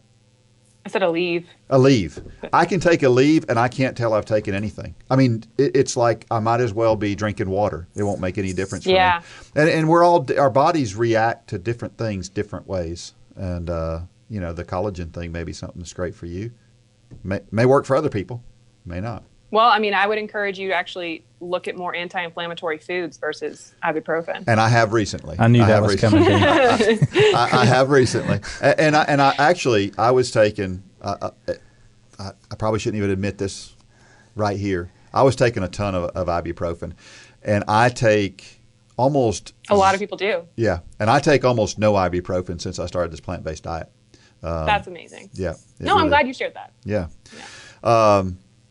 A lot of our poor eating habits, for me, it's convenience. I mentioned that my thing about eating is I feel like it's fueling. It's like pulling up to a gas station, putting a gas pump in my car. And so I don't want to spend a lot of time fixing food. I don't like to spend a lot of time fixing food. I think it's not worth the time to fix food. And I know for Mitchell, he loves the smoking. That takes a long time, right? It takes a lot of work.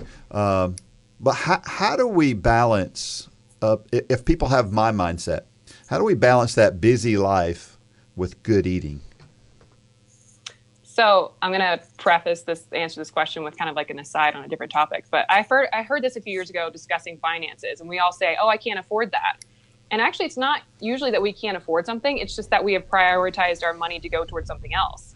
And so I would say the same thing with health and nutrition. Like, look at your priorities and where you spend your time. We are all busy, but we only get one body. So it's important to take care of it so it lasts as long as possible. And when I say take care of the body, I mean physically, mentally, emotionally, and spiritually. But a quick tip to make sure that you're never caught off guard nutritionally is to carry a snack with you at all times. And It doesn't have to be anything fancy. I mean, I was telling you guys, like, I like certain kinds of bars, and I always have one in my bag when I leave my apartment or in my backpack when I go to work. But you want a snack that contains protein and carbohydrates. So the carbohydrates are quicker energy, and the protein will keep you fuller longer. And I don't know. I also have like nuts in my car, or maybe an apple or some dried fruit, just to have something. Like, always carry something with you, and it doesn't have to be fancy. And this works because if you're out and about and you're hungry, you have something with you. And just being a little bit prepared in those busy moments keeps you from eating something that might be a little less nutritious and frankly more expensive than if you had brought your own snack. And then you won't feel guilty either. Yeah. Because you're like, look at what I did. I prepped. It's like the smallest amount of prep, but it makes a difference. Yep. And that's exactly what I do. If you look in my truck right now, there's some pretzels in the back seat, and there's some Lara bars in the front. So it's a good idea. I never really thought about that I have those in there, and that they're for that purpose. But that's what they're there for. Yeah. So a lot of the people listening have kids. So how do parents help their kids to do? You mentioned how you grew up, and you got into poor eating habits and your relationships with food and things like that. How do we make sure as parents that we can prevent our kids from going through like the things you went through, or just poor eating in general? So lead by example. Children and adolescents are always watching. They're always listening. And that includes like with body image issues. Like, I remember some of the things my mom would say about her own body, and it impacted the way I looked at my body.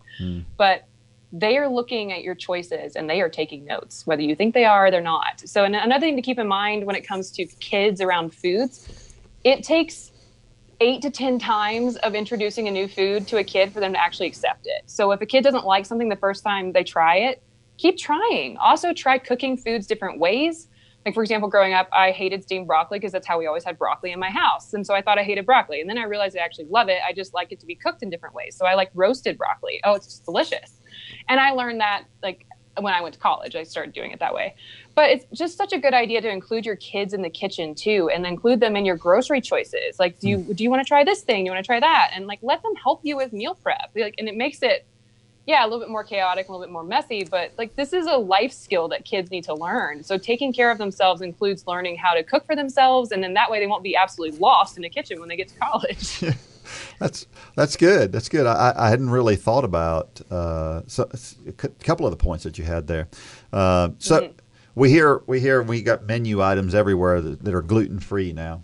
That's become a big thing. So is gluten free better? Not necessarily. Usually when people go gluten-free and they notice how much better they feel, it's not because they've given up gluten. It's because they're actually eating more whole foods and they're cooking at home and being more conscious of what they put into their body. Yeah. Yep, exactly. Yeah. But there are a segment of the population who are allergic to gluten and do have some serious problems from that. But there's more. Yeah. There's less people that are actually allergic to it than think they're allergic to it. Right. And so if somebody does think they have a gluten intolerance, I would highly encourage them to go get a gut biopsy done, not a blood test, not anything like that, because they need to actually look at the mucus of the gut lining to measure that. Huh. That's interesting. To measure if somebody has celiac disease. Yeah. So what about organic?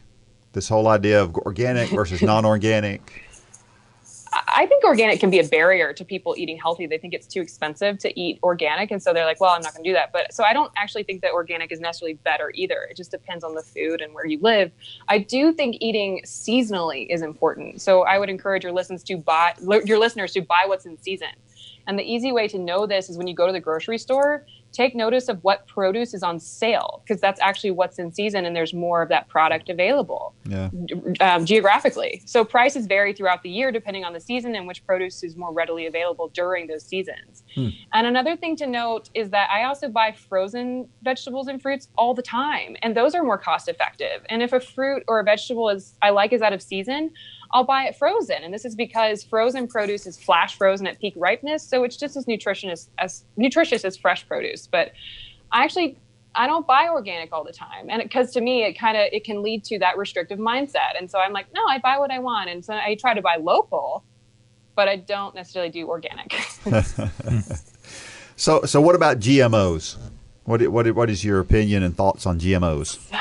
They've gotten such a bad rap in the media, and I guess my question to those claiming that GMOs are bad is that, do they actually know what a GMO is? Like, for example, almost every single apple that we eat is a genetically modified organism. Yeah. They've been modified to where they can grow all year round, and apples have been, there's just different species, and they resist, environmental factors such as bugs. But another thing to keep in mind is that GMOs are incredibly effective in other parts of the world where famine is prevalent. And so they can grow crops to feed the populations there that might not be fed if they didn't have genetically modified crops. To round out my thought on this question, I just think we do ourselves a disservice when we fear too many foods, like especially if we do not understand the science behind how they are created.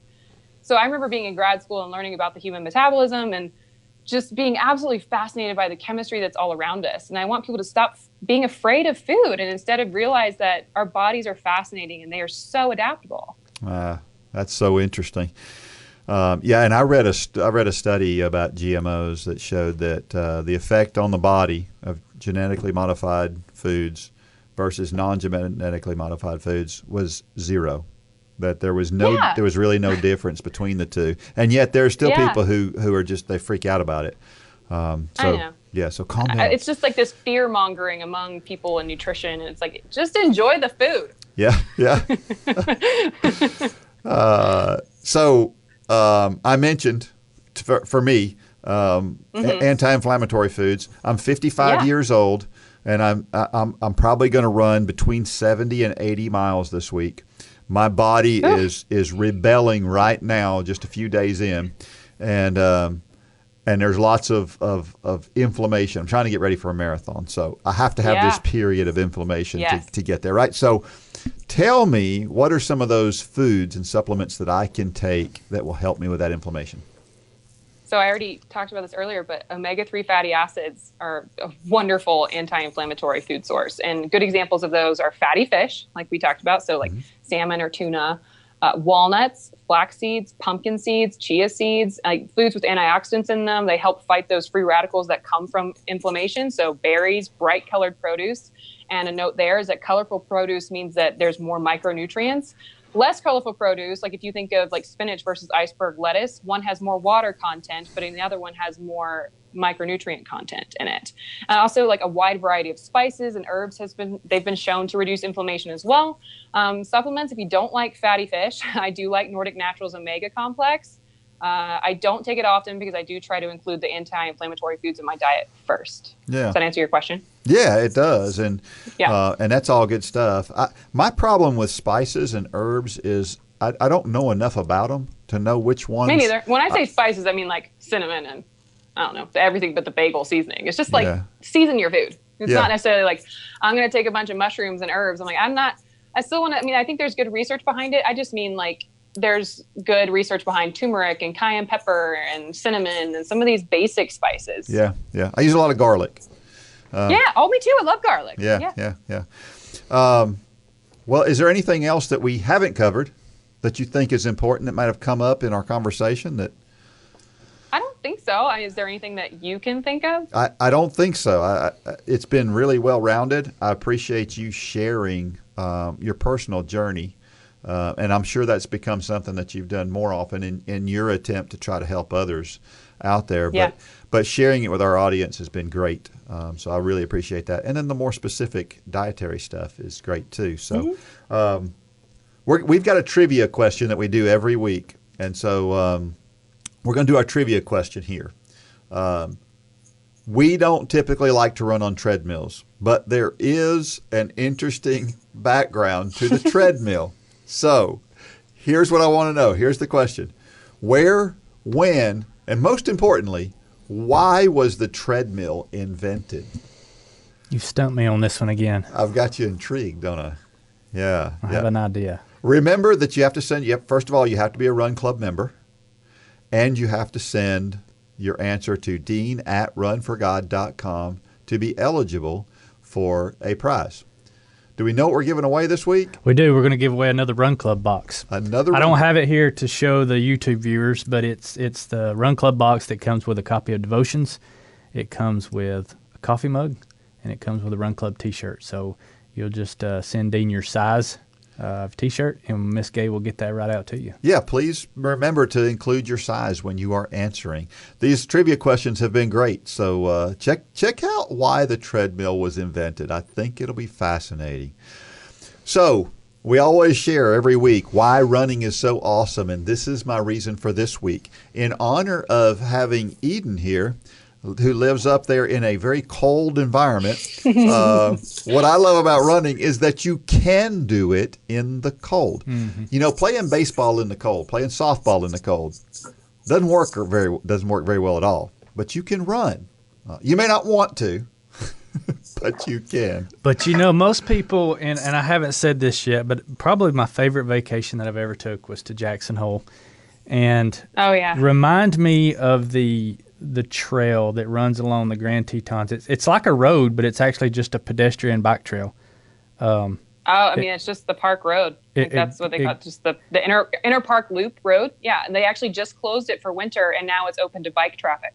But I'm talking about, but off to the side of it, there was there's a bike trail that goes from town, and it runs like all the way 16 miles or something like that, or maybe longer than that. It goes all the way through the park. And it's it's as wide as a small road, but no cars on it. And we rented bikes, and it's great.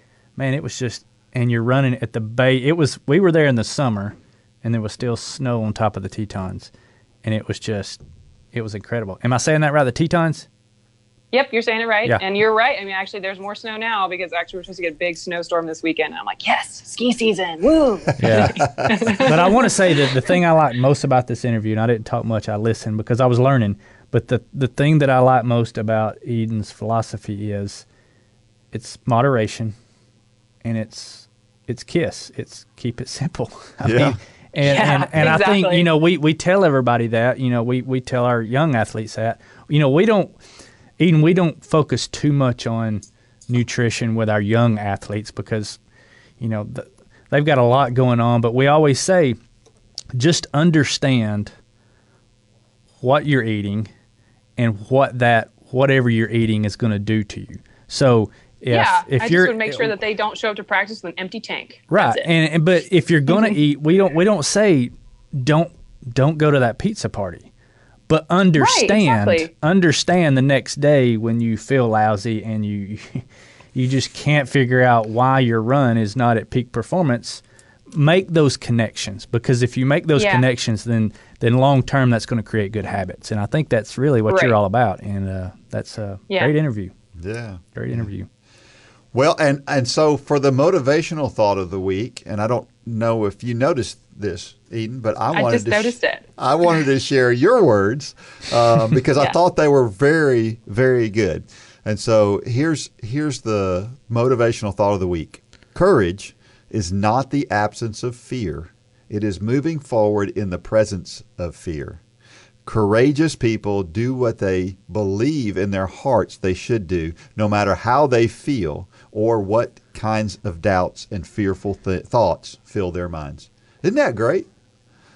I love that. Great quote. Courage. Yeah, I got that from a book that I was reading. But it goes, I mean, there are Bible verses that mirror the same thing. Yep. John McCain said similar things throughout his political career. And I actually said that quote to the town council and the board of commissioners here recently when I was speaking to them. I said that to all of our public officials. And I just feel like God touched me at that moment when I was saying that, because I can't even believe that I said that to a bunch of people. But I still believe that. It's like I might be afraid, but I'm so proud when I move forward, even if I'm afraid. Yeah.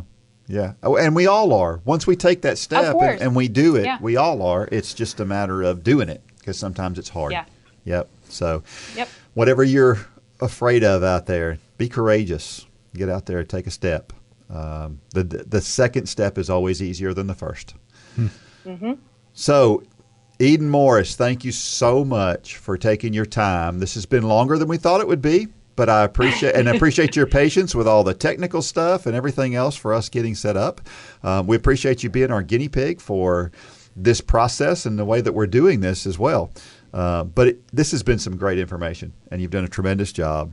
And listen, if you don't know about Eden, and I mentioned her website earlier, but quickly tell everybody how they can learn more about if they've got questions, or maybe they need somebody to interact with and help them through their nutritional issues. So how do they find out about you? So again, my website is tetonperformancenutrition.com, but you can also send me an email with specific questions at eden@tetonperformancenutrition.com. I am most active on Instagram, and my handle is gardenofeden_RD. And I interact with people. So if you see me doing something on there and you like it, or you're like, oh, how'd you get into jumping rope or whatever, I will tell you. Like, I love interacting with people on that social platform. Dean found me on Facebook, and you can follow me on my personal profile, which is Eden Morris, or Teton Performance Nutrition. But I do post more on the one that's just my personal profile. But yeah, I love Instagram. I really feel like I get to relate to people all over the country and all over the world with that platform. That is so cool. It's funny how the world got smaller with social media. Yes, it did. For all of its many, many faults, and you mentioned the highlight reel thing earlier, there are some great things about social media. So thank you once again. And if you're out there and you haven't joined Run Club yet, we wish that you would join Run Club.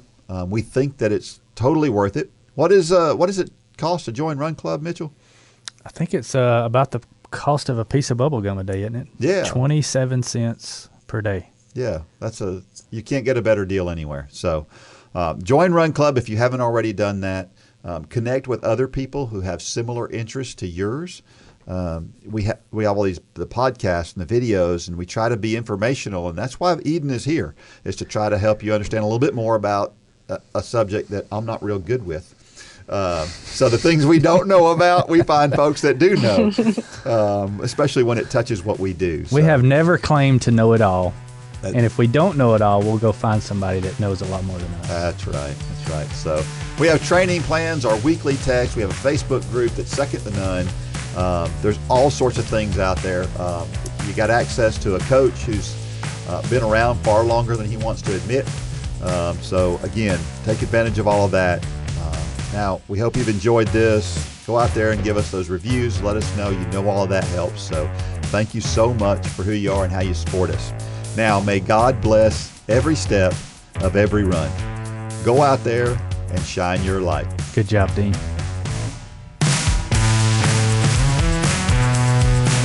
For more information about the Run for God ministry, go to runforgod.com. If you have questions about your salvation, click on the Peace with God tab. There's nothing more important. Thanks for joining us today.